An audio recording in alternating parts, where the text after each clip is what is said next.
Öncelikle bir annenize babanıza bakın. Aynada geleceğinize bakmış oluyorsunuz aslında. Onlarda kalple ilgili bir hastalık varsa sizin de bunlara yakalanma riskiniz yüksek. İkinci olarak şeker hastası mısınız? Açlık kan şekeriniz nedir? Bizim sıklıkla yaptığımız yanlış şu. Açlık kan şekerini bakıyoruz. 100 ile 125 arasında. 103, 105 ölçüyoruz. Tamam diyoruz. Önemli değil.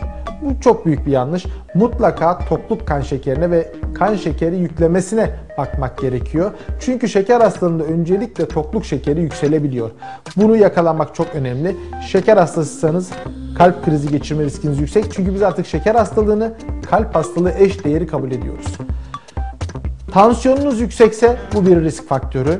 Eğer sigara kullanıyorsanız bir an önce kurtulmanızı öğütlüyoruz. Çünkü ciddi bir risk faktörü. Egzersiz yapmadan, sedanter, teknolojinin nimetlerinden faydalanarak yaşıyorsanız bu da ciddi bir risk faktörü. Sabahtan akşama koltukta oturup uzaktan kumandayla televizyonu kontrol ediyorsanız ciddi bir risk faktörü. Beslenme tarzı çok önemli. Eğer fast food besleniyorsanız, diyelim ki hamburger yiyorsunuz. Ben hamburger ekmek arası kalp krizi diyorum. Kalp krizi geçirme riskiniz çok yükseliyor. Çünkü bunun içindeki yağlar, bu fast food dediğimiz hazır gıdanın içindeki yağlar insan sağlığı için zararlı olan yağlar. Tabi sedanter yaşıyorsunuz, fast food yiyorsunuz, yüksek kalorili besleniyorsunuz. Ne oluyor? İster istemez erkeklerde göbek çevresinde, kadınlarda kalça çevresinde yağ birikimi oluyor.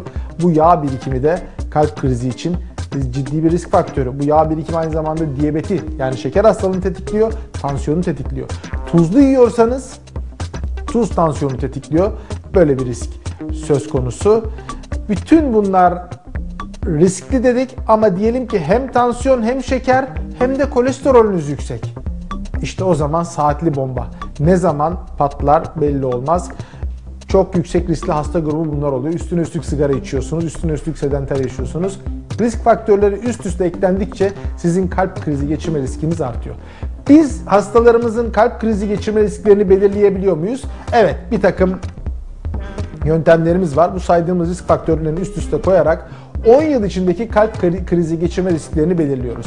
Eğer bu oran belirli rakamların üstündeyse, Avrupa Kardiyoloji'nin olsun, Framingham çalışmasının olsun belirlediği bir takım risk rakamları var.